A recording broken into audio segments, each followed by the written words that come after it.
Thank you very much. Thank you, Abdul Wahab. And for the great performance of Thank you, माननीय economic Shri Sushil Kumar growth in Modi India. Ji. 20 minute समय है आपके पास। माननीय उपसभापति महोदय, देश की आर्थिक स्थिति पर बोलने के लिए मैं पार्टी की ओर से खड़ा हुआ हूँ। महोदय, अभी चिदम्बरम साहब भाषण कर रहे थे, वो बार बार कह रहे थे कि growth is not reflected on the ground, is not seen on the ground. मुझे पता नहीं किस ग्राउंड की बात कर रहे हैं वो। अभी 3 राज्यों में चुनाव हुआ तो ग्रोथ अगर वहाँ जमीन पर दिखाई नहीं पड़ता तो फिर जीते कैसे, फिर परिणाम हमारे पक्ष में कैसे आया। तो ग्रोथ देखने के लिए भी चश्मा चाहिए। अगर टीन का चश्मा लगा लेंगे तो कुछ भी दिखाई नहीं पड़ेगा, अगर पार्टी के चश्मे से देखेंगे तो कुछ भी ग्रोथ दिखाई नहीं पड़ेगा। और सती महोदय, ये जो दूसरी तिमाही है 23-24 की दूसरी तिमाही, आरबीआई से लेकर देश के तमाम जो अर्थशास्त्री थे उनका आकलन फेल कर गया। यहाँ तक कि आरबीआई ने भी कहा कि 6.5% ग्रोथ होगा और हुआ कितना, 7.6% ग्रोथ दूसरी तिमाही के अंदर इस देश के अंदर हुआ है।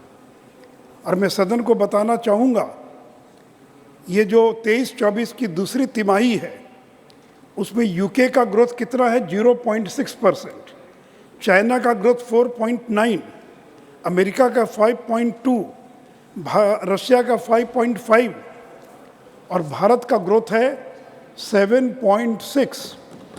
और इसलिए आज भारत दुनिया में सबसे तेज गति से विकसित होने वाला विकास दर वाला देश है।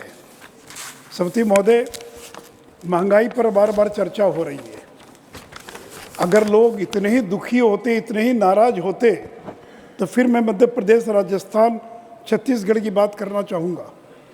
और इस देश में कितने प्रदर्शन हुए सभापति महोदय, दुनिया के 50 देशों में लाखों लोग सड़कों पर आ गए पेट्रोल डीजल की महंगाई, खाने पीने की चीज़ों की महंगाई के विरोध में। लेकिन भारत में 10,000 लोग भी कहीं सड़कों पर नहीं आए। क्यों नहीं आए? महंगाई है। मैं ये नहीं कह रहा हूँ कि इनकार करो कि महंगाई नहीं है, लेकिन लोगों को मालूम है कि महंगाई का कारण नरेंद्र मोदी नहीं है, भारतीय जनता पार्टी नहीं है, केंद्र की सरकार नहीं है, कोविड कारण है, रूस यूक्रेन युद्ध कारण है।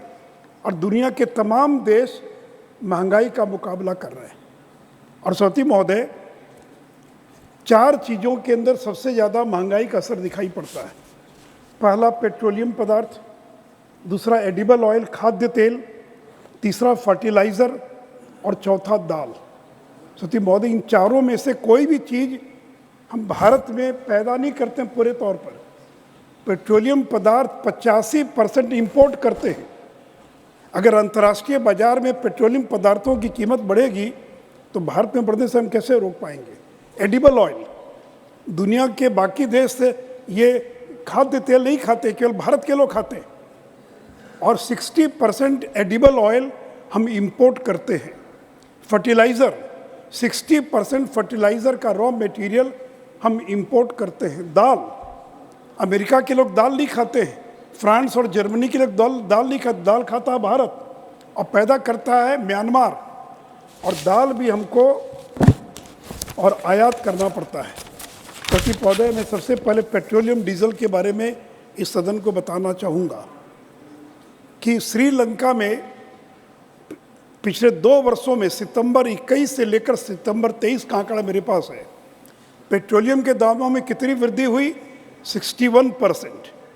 पाकिस्तान में कितनी वृद्धि हुई, 60.68%। छोड़ दीजिए पाकिस्तान बांग्लादेश की बात, अमेरिका में कितनी वृद्धि हुई पेट्रोल के दामों में, 46.31%।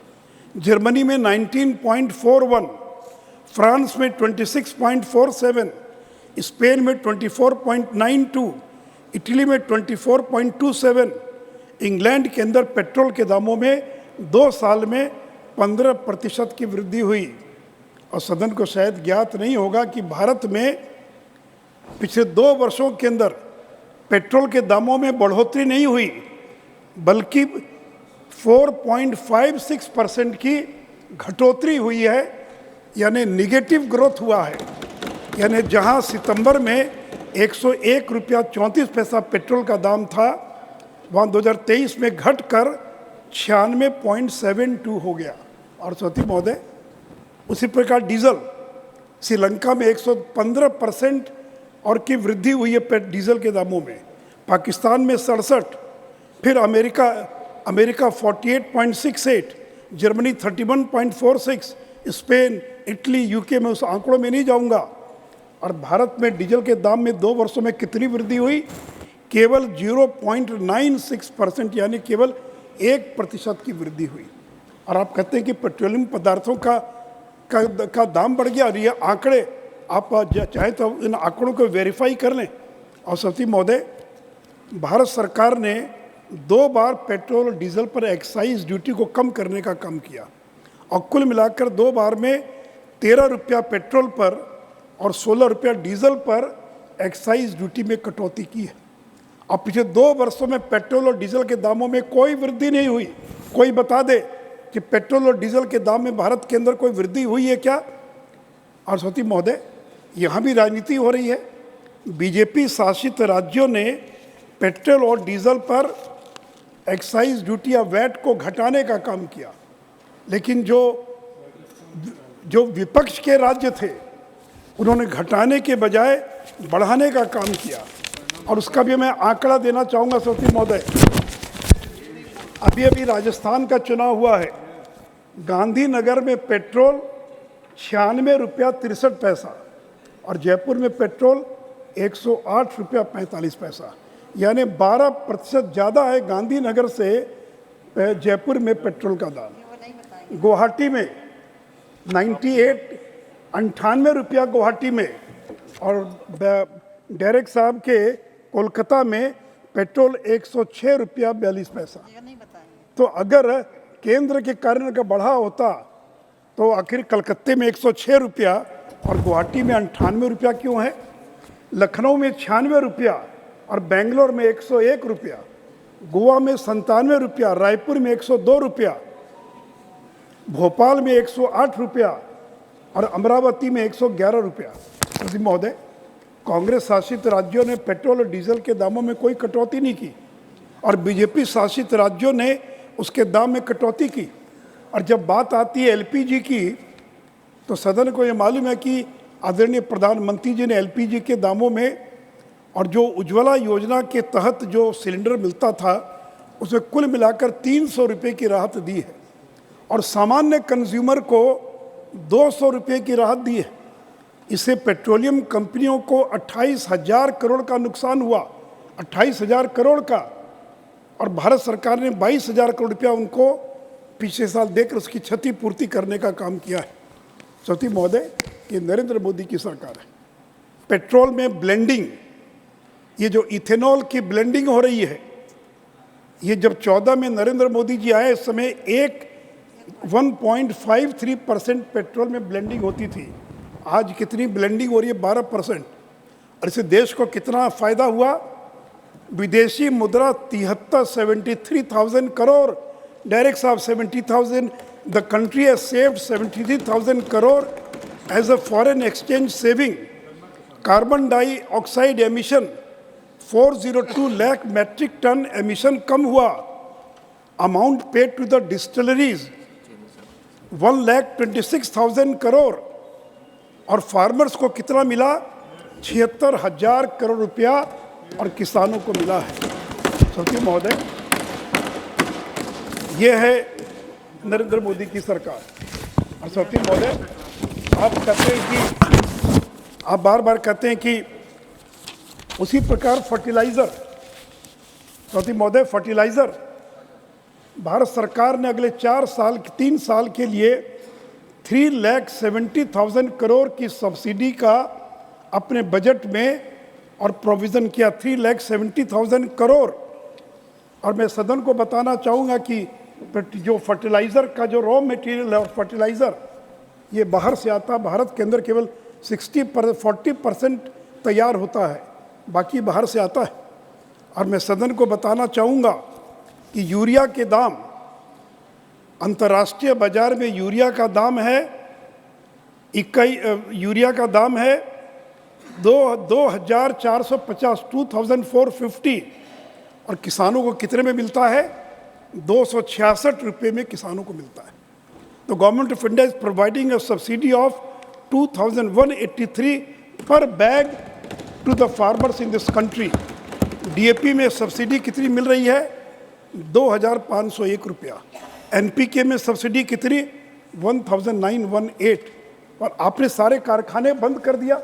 गोरखपुर का खाद का कारखाना नरेंद्र मोदी जी ने चालू किया, बरौनी का खाद का कारखाना हमारी सरकार ने चालू किया।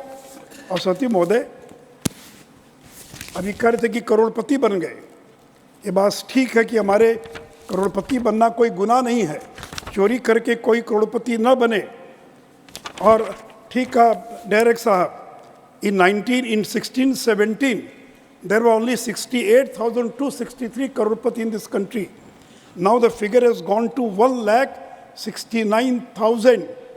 तो जो टैक्स पेयर है, जो 1 करोड़ से ज़्यादा जिनकी अर्निंग है, जो टैक्स देते हैं, उनकी संख्या 68,000 से बढ़कर 1,69,000 हो गई। ये तो खुशी होना चाहिए कि आप दुखी है कि करोड़पति क्यों हो गए। तो सब लोग कंगाल बना दीजिए, सब लोग कंगाल हो जाएं। लेकिन दूसरी ओर मैं ये भी सदन को बताना चाहूँगा, ये नरेंद्र मोदी जिनके कारण 13 करोड़ 50 लाख लोग गरीबी की जंजीर से मुक्त हो गए। पिछले उनके पहले कार्यकाल में, दीदी थोड़ा 1 मिनट, उनके पहले कार्यकाल में 13.5 करोड़ लोग गरीबी की जंजीर से मुक्त हो गए और मिडिल क्लास में शामिल हो गए।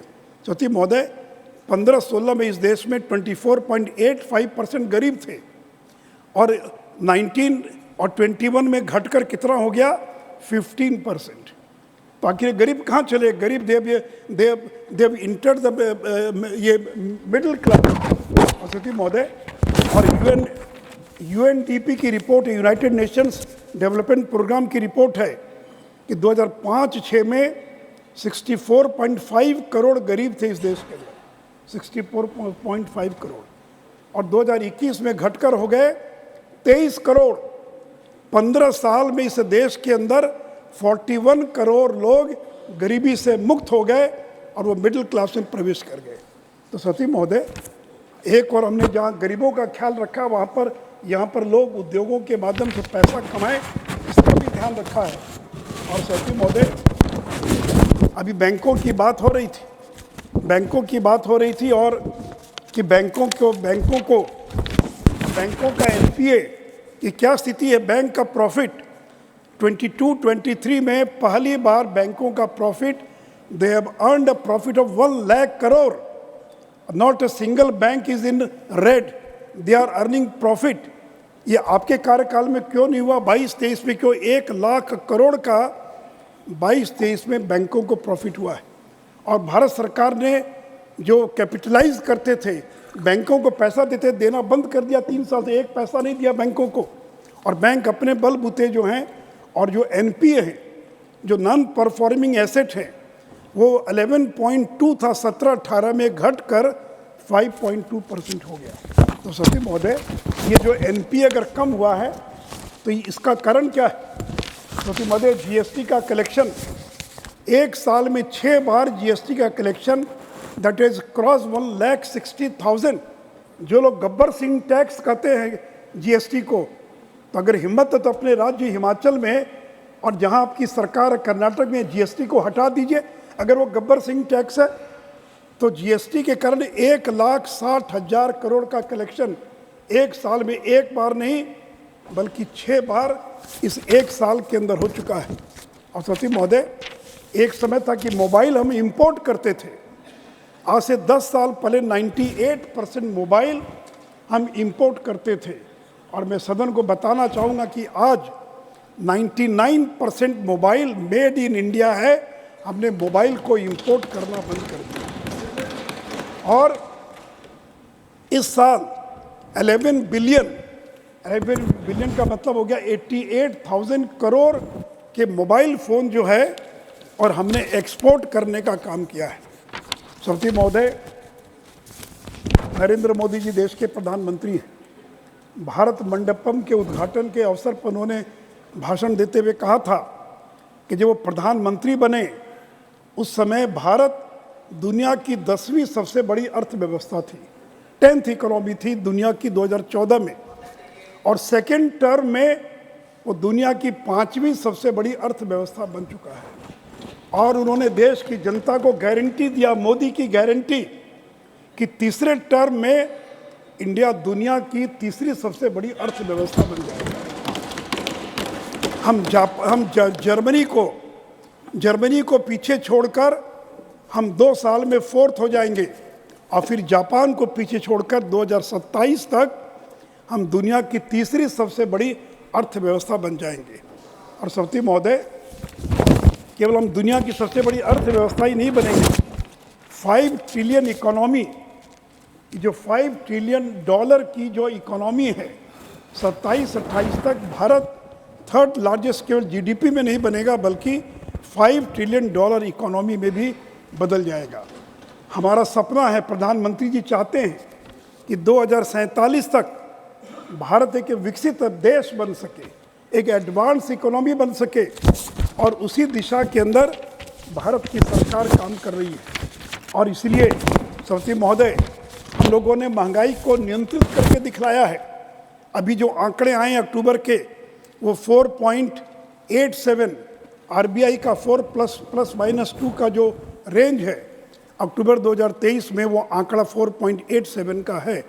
तो हमने महंगाई को नियंत्रित करके दिखलाया है। और जहाँ तक खाद्य तेल की बात है, खाद्य तेल पिछले 1 साल में उसके दाम में 18% की गिरावट है, मस्टर्ड ऑयल में, वनस्पति में 12% की गिरावट है, सोया में 20%, पाम ऑयल में 15%। यद्यपि ये खाद्य तेल भारत में पैदा नहीं होता है, फिर भी हम लोगों ने और उसके अंदर उसको भी और नियंत्रित करके दिखलाया है। और साथ ही महोदय, उसी प्रकार जो गरीबों के लिए जो 81 करोड़ गरीबों को मुफ्त में अनाज दिया जा रहा है, और अब तो सरकार ने ऐलान किया है कि अगले 5 साल तक 81 करोड़ लोगों को 5 साल तक, दिसंबर 2028 तक और अनाज मिलेगा। अंत में आप घंटी न बजा दें, मैं एक बात और कह दूँ। इस बीच के अंदर हमारे मित्र कह रहे थे कि नरेंद्र मोदी जी ने बिहार के अंदर सभा में कहा कि विशेष राज्य का दर्जा देंगे। मैं चुनौती देता हूँ, कभी भी किसी भाषण में नरेंद्र मोदी जी ने बिहार को विशेष राज्य का दर्जा देने का कभी ऐलान नहीं किया था, नंबर 1। नंबर 2, कि जब केंद्र में यूपीए की सरकार थी, उसी समय रघुराम राजन कमेटी का गठन करवाया था नीतीश कुमार जी ने चिदम्बरम साहब से मिलकर, और रघुराम राजन कमेटी ने रिपोर्ट दिया कि अब देश के किसी भी राज्य को विशेष राज्य का दर्जा नहीं दिया जा सकता है। इतना ही नहीं तो 14th फाइनेंस कमीशन, चूँकि 5th फाइनेंस कमीशन ने 69 के अंदर पहली बार स्पेशल कैटेगरी स्टेटस का कंसेप्ट दिया था, लेकिन 14th फाइनेंस कमीशन ने 2015 में विशेष राज्य के दर्जे की अवधारणा को ही ख़त्म कर दिया। इसलिए 14th और 15th फाइनेंस कमीशन में कहीं भी स्पेशल कैटेगरी शब्द आया ही नहीं है। तो महोदय, जब 14th फाइनेंस कमीशन ने, रघुराम राजन कमेटी ने, इंटर मिनिस्ट्रियल ग्रुप ने ख़त्म कर दिया, और जब लालू जी देश में रेल मंत्री थे, बड़े ताकतवर मंत्री थे, रात को 12 बजे राष्ट्रपति को उठाकर बिहार की विधानसभा को भंग करवा दिया, उस समय उन्होंने बिहार को विशेष राज्य का दर्जा क्यों नहीं दिलवाया? जब नीतीश जी रेल मंत्री थे, उस समय बिहार को विशेष राज्य का दर्जा क्यों नहीं दिलवाया? और नरेंद्र मोदी ने तो विशेष राज्य के दर्जे से बिहार को जितना मिलता उसे ज़्यादा दे दिया। जो पैकेज दिया, पीएम पैकेज, 1,40,000 करोड़ का पैकेज दिया बिहार को, पीएम पैकेज। केवल भारत में अकेला राज्य बिहार है जिसको केंद्र की सरकार के द्वारा पैकेज दिया गया। लेकिन जब चुनाव नज़दीक आता है तो विशेष राज्य का दर्जा, विशेष राज्य का दर्जा। आंध्र का तो घोषणा थी सोनिया जी का, कि घोषणा थी सदन के अंदर कि आंध्र को विशेष राज्य का दर्जा देंगे, कहाँ मिला? अब देश के किसी भी राज्य को स्पेशल कैटेगरी का स्टेटस नहीं मिल सकता है। हाँ, राज्य को मदद मिलेगी, केंद्र मदद करेगा, लेकिन इसको पॉलिटिकल मुद्दा न बनाए तो मुझे लगता है कि और ज़्यादा बेहतर होगा। इसलिए सती महोदय, नरेंद्र मोदी जी पर लोगों को भरोसा है कि यही व्यक्ति जो महंगाई नियंत्रित कर सकता है, यही व्यक्ति है जो देश का विकास कर सकता है। और इसीलिए आज 12 राज्यों में भारतीय जनता पार्टी के मुख्यमंत्री हैं, और 4 राज्यों के अंदर सहयोगी दल के साथ मिलकर सरकार चल रही है। देश के 51% क्षेत्रफल पर भारतीय जनता पार्टी की सरकारें चल रही है और इसलिए सती महोदय, अर्थव्यवस्था को हमने बेहतर बनाकर दिखलाया है। हमें गर्व है नरेंद्र मोदी पर कि विपरीत परिस्थितियों में भी भारत को जिस संकट से उबार कर और उन्होंने यहाँ तक पहुँचाया है, मुझे पूरा विश्वास है कि 5 महीने के बाद जब लोकसभा के चुनाव होंगे, ये ग्रोथ ये सड़क पर, ये नीचे दिखाई, जमीन पर दिखाई पड़ेगा और लोग विकास के नाम पर वोट देंगे, सांप्रदायिक और जातीय गणना के नाम पर वोट नहीं देंगे। जातीय गणना का मुद्दा तो बहुत उछला था मध्य प्रदेश, राजस्थान और छत्तीसगढ़ में, कहाँ लोगों ने वोट दिया, कहाँ वो मुद्दा बना। तीन ही शब्दों के साथ मुझे पूरा विश्वास है कि नरेंद्र मोदी के नेतृत्व में हम भारत को एक विकसित राष्ट्र बनाएंगे और भारत को आगे ले जाएंगे। धन्यवाद।